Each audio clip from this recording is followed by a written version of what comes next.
لوگ اپنے رب کو پہچان رہے ہیں، لوگ اللہ اور اس کے رسول کو جان رہے ہیں۔ اور یہی ہوا، آپ نے دیکھا کہ خواجہ غریب نواز علیہ رحمۃ الرضوان سے پہلے بھی یہاں پر مسلمانوں کی آمد ہو چکی تھی، لیکن وہ کامیابی حاصل نہیں ہوئی تھی۔ محمد ابن قاسم آئے تھے، سیدی سالار مسعود غازی علیہ رحمۃ الرضوان آ چکے تھے، لیکن وہ اس قدر کامیابی نہیں حاصل ہو پائی۔ پھر اللہ کے نبی صلی اللہ تعالی علیہ وآلہ وسلم نے اپنے بیٹے اور اپنے نواسے حضرت خواجہ غریب نواز علیہ رحمۃ الرضوان کو بھیجا، کہا تو میں بھیج رہا ہوں، جاؤ ہندوستان کی سرزمین پر اور ہندوستان کی سرزمین کو تم اسلام کی کھیتی سے لالا زار کر دو، وہاں تمہارے لیے ضرورت ہے، تم جاؤ وہاں کے لوگوں کو اللہ کا راستہ دکھاؤ، رب کا راستہ دکھاؤ، وہاں اسلام کی حقانیت کو تم واضح کرو۔ اسی لیے خواجہ غریب نواز علیہ رحمۃ الرضوان کو عطائے رسول کہا جاتا ہے۔ عطائے رسول کا مطلب رسول کی عطا کردہ چیز، رسول کا دیا ہوا تحفہ۔ تو ہندوستان والوں کے لیے خواجہ غریب نواز علیہ رحمۃ الرضوان ایک تحفہ ہے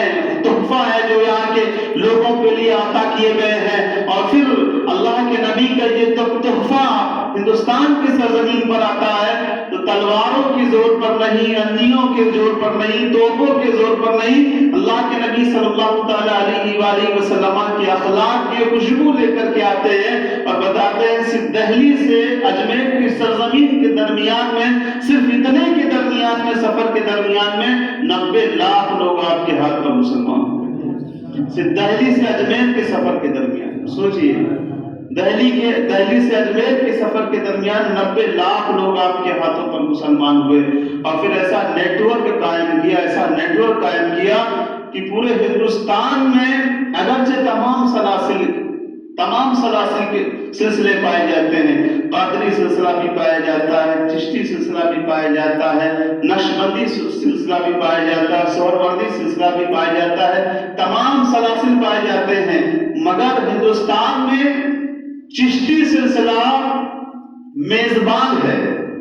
چشتی سلسلہ میزبان ہے، اور باقی تمام جو سلاسل ہیں، قادری سلسلہ ہو، نقشبندی سلسلہ ہو، سہروردی سلسلہ ہو، یہ تمام سلسلے یہاں پر مہمان بن کے آئے، اور ان تمام سلاسل کی میزبانی اگر کی ہے تو چشتی سلسلے والوں نے کی ہے۔ آپ دیکھیے پورے ہندوستان میں جو نیٹ ورک پھیلا ہے یہ چشتی سلسلہ کے بزرگوں کا پھیلا ہے، اور پھر ان کے دم قدم سے پوری دنیا، پورے ہندوستان کو ان چشتی سلسلہ کے مشائخین نے گلزار بنا دیا، لالازار بنا دیا، خواہ وہ صابر کلیلی ہو، خواہ وہ نظام الدین محبوب الہی ہو، خواہ وہ مخدوم سمنانی ہو، خواہ وہ وارث پاک ہو، خواہ وہ صابر پاک ہو، جہاں آپ جائیں گے چشتی سلسلے کے بزرگ ملیں گے، اور یہ سب صدقہ ہوا خواجہ غریب نواز علیہ رحمۃ الرضوان کا، ان اولیاء کرام کا۔ تو ان اولیاء کرام کے صدقے میں ہم کو یہ پتا چلا، غوث و خواجہ کے صدقے میں ہمیں یہ پتا چلا کہ اللہ نے ہمیں اور آپ کو بنایا ہے، اپنی عبادت کے لیے بنایا ہے، اللہ ایک ہے، اس کے علاوہ کوئی بھی شریک نہیں، اس کے علاوہ کوئی اور خدا نہیں، وہی کائنات کا خالق اور مالک ہے۔ ابھی ایک ڈیبیٹ ہوئی تھی دہلی کی سرزمین پر، آپ لوگوں نے دیکھا ہوگا، ڈز گاڈ ایگزسٹ، کیا خدا موجود ہے؟ کیا خدا موجود ہے؟ عزیزان ملت اسلامیہ، یوں تو ساری کائنات کی ہر چیز اس بات کی گواہی دیتی ہے کہ خدا موجود ہے کہ نہیں؟ جب یہ کائنات خود نہیں ہو سکتی ہے عزیزان ملت اسلامیہ، کوئی پتا کوئی چیز از خود نہیں ہو سکتی ہے، تو اتنی بڑی کائنات، زمین آسمان چاند سورج خود کیسے ہو سکتے ہیں؟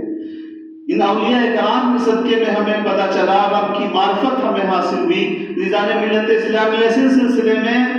یوں تو اگر دلائل دیکھا جائے تو عقلی اور نقلی دلائل بہت ہے۔ حضور مفتی اعظم، حضور